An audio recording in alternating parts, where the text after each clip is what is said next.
Good evening, guys. Hi guys, welcome back. And we're actually in the same room. Unbelievable. So there could be nothing possibly that could go wrong tonight.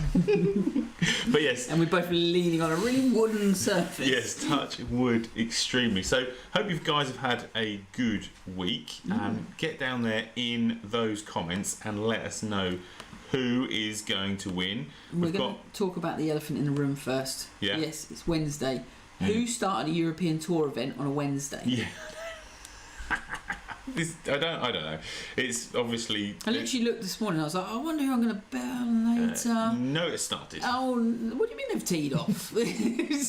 So we've got the British Masters going on at Close House. Yeah. Second year running for it at Close House. No, they've had it there before. They have had it there before. Yeah, so it goes on the rotation. Yeah. You've got Westwood and Rose and Donald and all those hosting. So so it's been at Close House before. It's a really good track. It looks really nice and undulating. It's got some great short par 4. I saw in the warm up that Ashley Chester's hit the flag with his drive. Really? Yeah. Oh, nice. I love a little risk reward. That's always good. Yeah, that looked really, really good. But there's a really good field assembled as well, which is it's nice. They've obviously got some invitees. There's some of the PGA pros playing. A PGA pro from the East region that we know, Jason Levermore's playing this week. He's in a tie for 122nd at the moment. He's shot 4 over today, but he's very capable of going low tomorrow and making that cut. He's played at the BMW 3 years in a row. I think it was 14, 15, 16 and finished well. He's more than capable, and we're all rooting for you. Let's pull up the old leaderboard here. And we've got David Law at the top. Yeah, so he's got 1 European Tour win. And then you've got Ollie Fisher, you've got Hayden Porteous, Lee Slattery. Some good scoring, isn't it? Ashley Chesters is up there. Solid Pablo, scoring. Eddie. So we are going to pick someone. Yes. We know it started, but you can't not pick someone. You've got to pick someone, haven't you? I'm going Eddie. And Eddie Peps, eh? Yeah, Eddie Peps. I just love it. If you haven't listened to the Pepper podcast with him and Andrew Cotter. Oh, really? Andrew Cotter's funny as well. Very, very, very good. Yes. Very good. I am going to pick Pablo Larrazabal. Oh, Pablo! I like Pablo. He's, again, solid European Tour player, played in the Tour for many, many years. Had a good career without necessarily doing anything amazing. He's still having turkey for Christmas. He's still having turkey for Christmas. Also... Oh, look, I was just about to preempt it with Ryan not having commented anything. And then Julian Roll, thank you. Wow, things are going smooth tonight. Well, if there wasn't a kiss of death put on it beforehand, there is now. It all works well in theory. Yeah. And in practice. And there's a lot of things plugged in. There's a lot of things going on. I'm surprised the laptop doesn't take off at some point. The fan is whirring away fairly underneath. But we've got PGA Tour event as well this week. Yeah, so the 3M's Open? 3M Open, yes. Open, yeah. I was going to call it Championship, weren't sure. No, it used to be the 3M Championship. There you go. 2 years ago, they changed it to the 3M Open. Okay. Matthew Wolff won the first event last year. Right. The first event with the same event with a different name, but same trophy. That's the tour. Well, probably a different trophy. They probably did a bit more than just scratched it out, just right over the top. But yeah, so good golf course, TPC Twin Cities. Twin Cities, yeah, yeah. Sort of classic stadium type course, lots of double dog leg holes and holes over water. There is a couple of drivable par 4s that are only drivable nowadays. Probably weren't drivable a couple of years ago. Yeah, it wasn't drivable when that was made. No, and you've done a lot of research this week because his pick, he just told me who he's picking. He went to university there. He's played the course lots of times.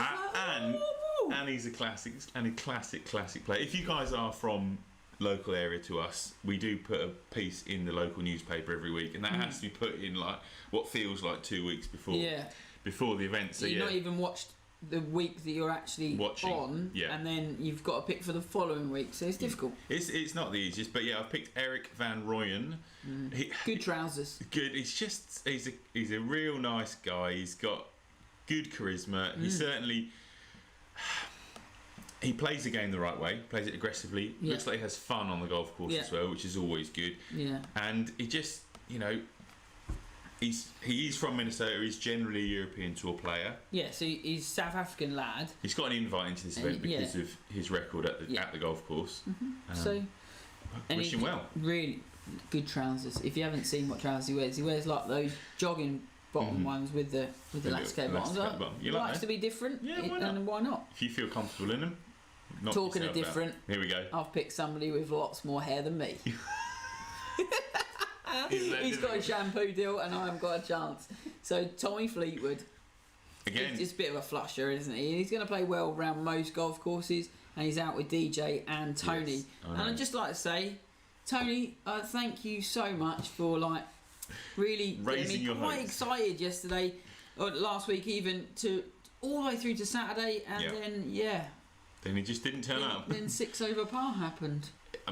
Those conditions But were it did tough. look savage. Those conditions last week were seriously tough. And Rahm, just quickly on Rahm, he was head and shoulders above everybody else. And even he had a massive blip in the middle of there. Yeah, and in the last round as well. Yeah, 3 or 4 holes in the middle of the last round. It was just proper shaky. It was almost like, and then a 2-shot penalty in the scorer's tent afterwards to get a 2 penalty shot after you finished. I mean, good job we built up a lead. That would have been embarrassing. Not a good way to lose at all. So guys, let's get the picks. Let's get the betting up here. Who are you guys going to pick? Let us get some comments. All you guys that are watching. Adzi, come on. Yeah, who's down there? Who's watching? Who's going to give us a comment? We want to see some picks before we get out there. There's some great players playing this week. Obviously, Matthew Wolff is there. Brooks Koepka, Dustin Johnson, Tony Finau. It's just Tony Finau's going to have to get it done at some stage. He will get it done. And I think once I know he's won once, but was the Puerto Rico Open. But once he wins, I think he's kicked his game up to another level. And once he does win, I think it will be like a bit of a floodgate. Yeah, a bit of a floodgate. I think he'll do what Bryson did a few years ago and sort of win like 2 or 3 times quite quickly, and sort of maybe even FedEx Cup, that sort of run of high class events, and then really take it through the playoffs. Yeah, because he has got the game to do it. He can smash it. So he's overpowering. And so the only reason that you might not have seen the video that I sent to Simon last week, because we had a few glitches, is that I actually watched his Instagram story. Okay. And he shot 59 with his coach. Yeah. And his little boy, and I think it's his coach's son is his godson. Okay. So they went out and played, and he shot 59, had it seriously low. And there was a bogey in there as well. Really? 59. God. And that course last week has seen some 59s in the past and seen some low scores. And I think that was what was great about the Memorial versus the Workday the week before, was how this just shows how they can control the standard of a golf course and the way it's presented. Yeah, they were saying they put the green speed was obviously a lot slower week 1, and they put the pins in slopier positions and then cut them right down, dried them right out, and then had to put them on the flat parts because you'd never have kept it.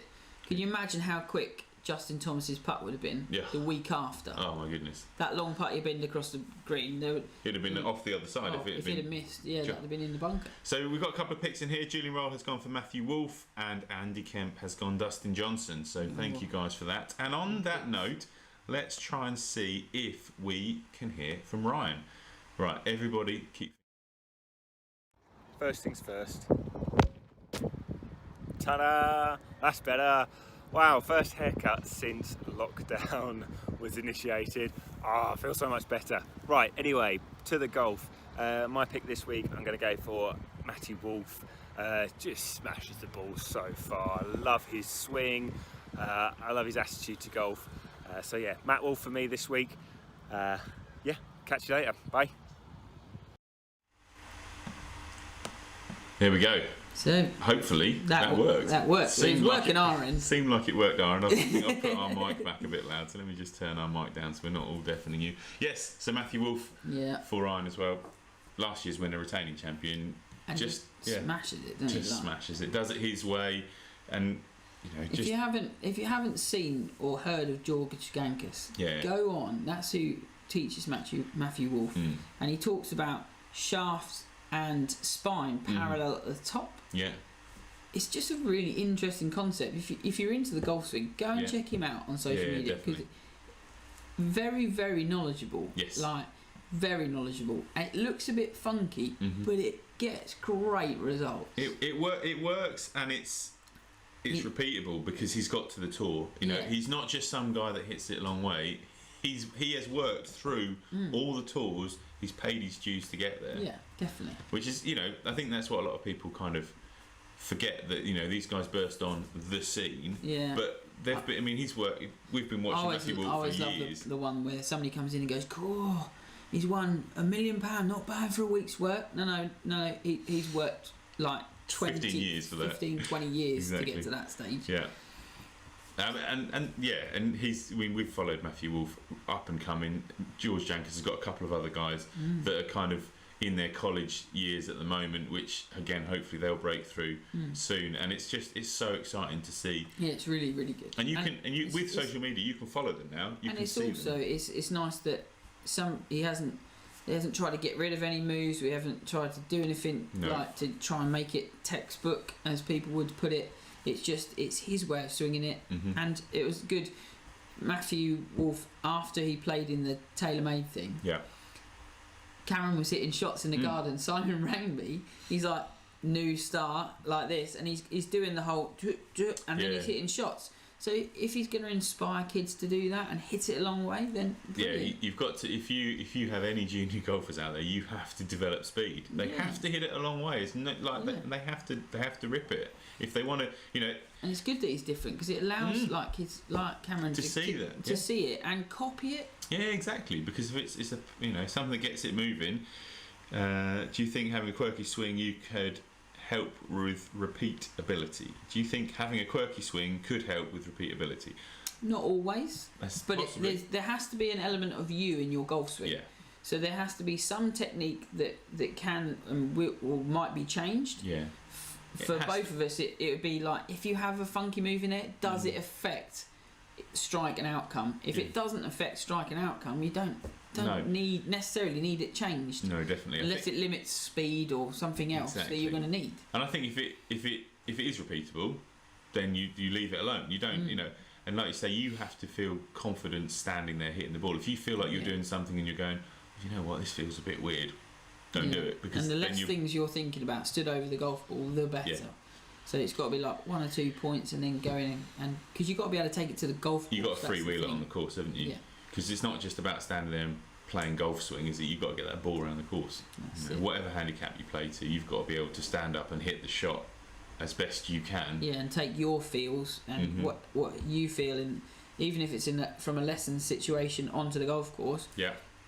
You need to like a couple of key words or a couple of points that you can take out there, that you can like have it on your phone and just look back and go, oh yeah, that I need to do that. Oh, I'm not doing this, and realise it yourself and be able to put it right without sort of getting into a too dark a place on the golf course and really annoying yourself, and then hitting that sort of button to say help me. Yeah, exactly. Right, James Cable, you've said amen to a comment that we made, hopefully about taking it to the golf course. So come on, before we finish, James, let's have a pick from you. Who's winning? Who's winning this week? Come on. It's going to be good. It's going to be real good weekends of golf. We're going to have obviously the golf on European Tour finishing on Saturday. Yeah, which is a bit weird. It is a bit odd. There must be a reason. We haven't found out that reason in our extensive... Unless, because it would have been added to the calendar maybe late. I don't know. Was it already scheduled? I'm not sure. Because obviously the events after, because we've got a lot of English events coming up now, they would have all been scheduled after lockdown had locked in. So it's like, we've got Hanby Manor just up the road from us, which would be good. We've got the Belfry back on. Yeah, I know. Which would be an interesting one to see, because I can't remember there ever being a tour event there. Oh yeah, But there has been, but I can't ever remember watching one from there. I can remember watching the Ryder Cup from there. I can't ever, because it used to be the Bench and the Hedges, didn't it? Well, no, it used when it was Q Hotels, they had the Q Hotels British Masters See, but I think Benson Hedges British Masters. yeah, it was all British Masters. Yeah, so Yeah. So I can remember seeing something on the wall when I was I there. reckon that wasn't. I'd be surprised if that was after 2002. Yeah. Because I think you'd remember it. Well, it was around that time. So though. yeah, I can't really remember anything from there. I definitely can't remember anything at Hanbury. Hanbury Manor would be good. That'd be good because obviously they've held Europro there before. Yeah, Forest of Arden. Mhm.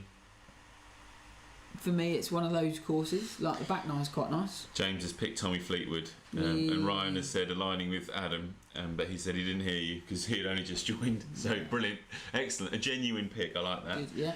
Don't copy Adam because you know Missing a cut. our track record. I don't. Oh, imagine that. That would be a kiss of death. I don't think Fleetwood will miss the cut. Hopefully not. But guys, that's pretty much I think all we've got to say tonight. Yeah. Thanks for the interaction, guys. Always good to hear your views and get some different questions to us. That's always nice. And it seems as though we may have managed to pull this one off. Right, so we're just going to take a picture of every lead that's going everywhere. Every setting is going to be and copied we'll see and you left. next week. Nothing's going to move. We'll see you right here next week, guys. Thank you very much. Bye bye. See you soon.